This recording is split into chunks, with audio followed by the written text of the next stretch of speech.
Habari ya saizi mabibi na mabwana, karibu tena kwenye chaneli yetu ya Afya Class. Leo tena ni siku nyingine, tumeachilia video nyingine kwa ajili yako.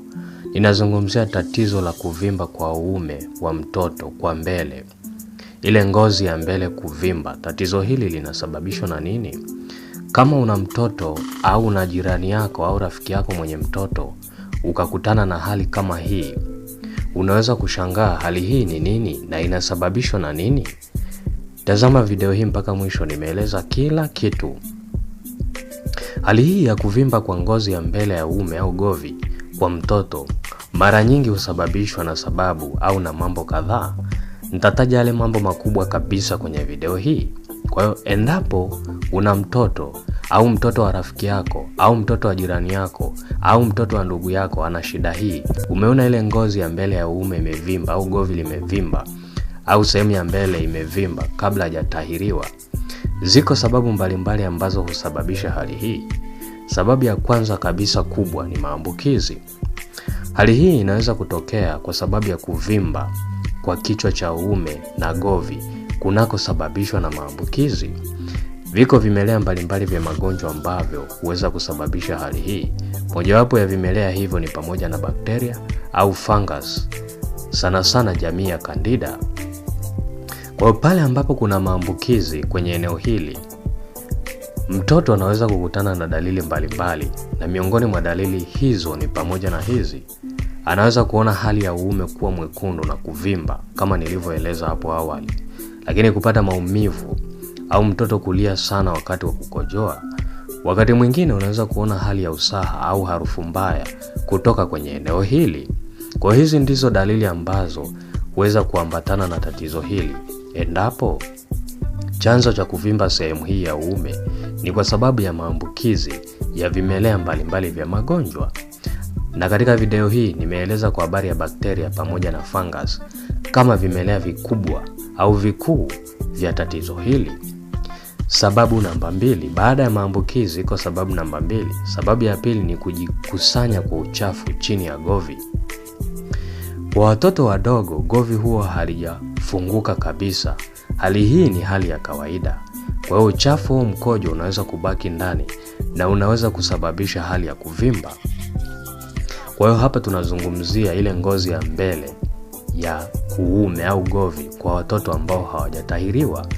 Kwenye eneo lile panaweza pakatokea mkusanyiko wa uchafu kwa kiwango kikubwa ambao unatokea chini ya govi, hali ambayo inaweza kusababisha uume kuvimba. Lakini sababu nyingine kubwa ni kuumia au kupata msuguano kwenye eneo hili. Ziko sababu mbalimbali ambazo zinaweza zikasababisha msuguano au hali ya kuumia au michubuko kwenye eneo hili.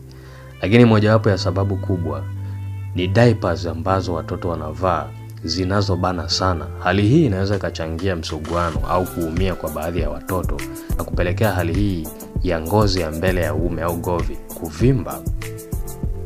Lakini pia kuna hali ya kuguswa au msuguano ambao unatokea mara nyingi wakati wa kuoshwa na kadhalika. Kwa hizi au sababu hizi au hali hii ya kuumia au msuguano wa mara kwa mara unaweza kusababisha ile ngozi ya mbele ya uume au govi kuvimba kwa mtoto.